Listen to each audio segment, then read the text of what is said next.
নিজের সম্মান নষ্ট করতে না চাইলে এই 4টি জায়গায় চুপ থাকার চেষ্টা করুন।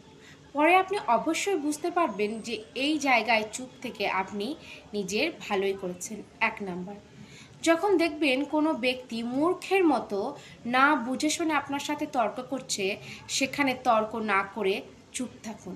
2 নাম্বার, যখন দেখবেন যে কোনো ব্যক্তি আপনার অনুভূতি বোঝে না, আপনার খারাপ লাগা ভালো লাগা এগুলো বোঝার চেষ্টা করে না, সেখান থেকে চুপচাপ চলে আসুন। 3 নাম্বার, আপনার পারিবারিক সমস্যা কারোর সাথে আলোচনা করবেন না খুলে, যদি আপনি আপনার সম্মান নষ্ট করতে না চান। 4 নাম্বার, যখন দেখবেন কোনো ব্যক্তি আপনার উপর রাগ দেখিয়ে নিজের তৃপ্তি মেটানোর চেষ্টা করছে, সেখানে অযথা তর্ক না করে সেখান থেকে চুপচাপ চলে আসুন। আমার কথাগুলি ভালো লাগলে লাইক, শেয়ার এবং কমেন্ট করবেন।